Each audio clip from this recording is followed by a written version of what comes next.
नमस्कार। रक्षाबंधन एक हिंदू पर्व है। अगर हम देखें तो इस रक्षाबंधन का महत्व बहुत बड़ा है। ये अपने में सभी चीजें समेटे हुए है। अशोक जी नमस्कार। नमस्ते। दुर्गे मैया की जय, सदाशिव भगवान की जय। आपसे पूछना चाहेंगे कि रक्षाबंधन का दिव्यांगता से क्या संबंध है? आपको शायद याद होगा, भगवान श्रीहरि का एक अवतार वामन अवतार कहा जाता है। हाँ। वामन मतलब बिल्कुल छोटा, बौना। एक कथा आती है और अक्सर आपने देखा होगा, जब भी हवन पूजन यज्ञ या जब भी कुछ होता है तो एक मंत्र पढ़ते हैं।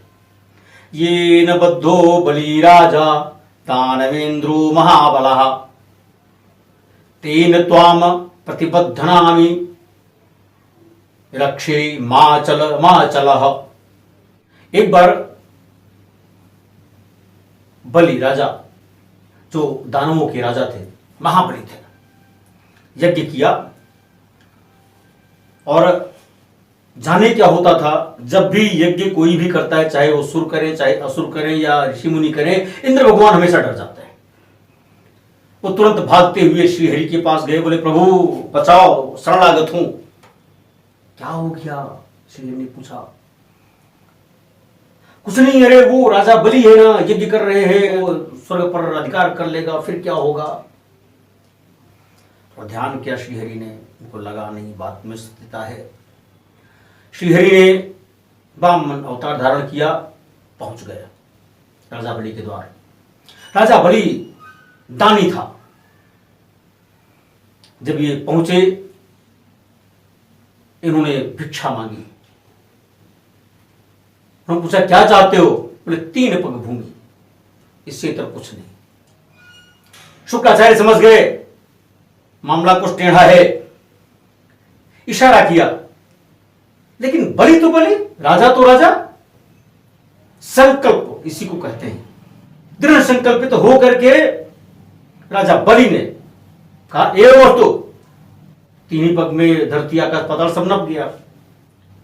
भगवान ने दर्शन दिया, उससे पूछा बताओ क्या चाहते हो? उसने कहा मेरी कोई इच्छा नहीं है, मात्र इतनी इच्छा है, मैं जिस भी दरवाजे से निकलूं आप मुझे दिखाई पड़े।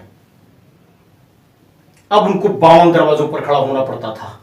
जैसे ही खबर लगी, नारद जी चले गए श्रीहरि के आसन के पास। वहां लक्ष्मी जी बैठी थी। लक्ष्मी चिंता मग्न, बोले देवी जी बड़ा गड़बड़ हो गया। बोले क्या हुआ? बोले वहां फंस गए श्रीहरि, अब कैसे आएंगे? अब तो आप ही उन्हें बचा सकती हो। बोले उनको सूत्र बांधो, जाके बलि को भाई बनाओ, तभी ये श्रीहरि मुक्त हो सकते हैं, वरना तो गए आपके हाथ से।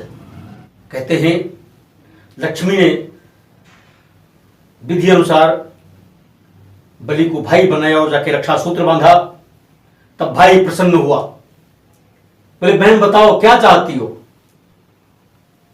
बोले बस मैं तो श्रीहरि को लेने आई हूं, आप इन्हीं को हमें दे दीजिए। इस प्रकार भक्ति, संकल्प, दृढ़ विश्वास से सब कुछ संभव है। आप सोचिए, दानव राज था बलि, उसने वामन को सम्मान दिया, बौने को बिल्कुल जो मांगा सब दिया। और हमारा देश इतने सालों से आजाद रहा, स्वतंत्र रहा।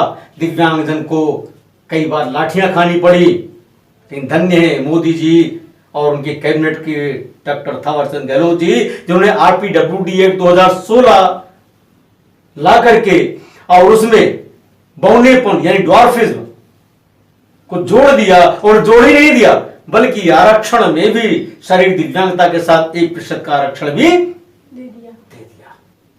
तो रक्षाबंधन के पर्व की जड़ में दिव्यांग ही हैं, यानी बौनापन, यानी वामन भगवान ही हैं। जो बौने थे, बौने बन के गए। रक्षा सूत्र की परिपाटी तब से शुरू हुई, ऐसा कहा जाता है।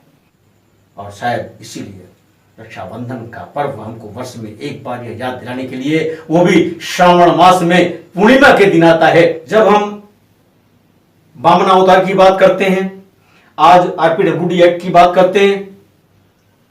तो तो लगता है नहीं, कोई भारतीय संस्कृति की रक्षा करने वाला भी है। भारतीय संस्कृति जिस तबाही के काल से गुजर रही थी, पुनर्स्थापित हो रही भारतीय संस्कृति, बिल्कुल। और निश्चित रूप से आज नहीं तो कल अपने उसी गौरव को हम प्राप्त करेंगे। परम वैभवम नेतुमे तत्स्वराष्ट्रम। धन्यवाद अशोक जी इस विषय पर प्रकाश डालने के लिए। आपसे अनुरोध है, कृपया इस चैनल को सब्सक्राइब कीजिएगा अगर आपने अभी तक नहीं किया है तो। साथ ही नोटिफिकेशन बेल जरूर दबाइएगा। हाँ, लाइक एंड शेयर जरूर कीजिएगा। धन्यवाद।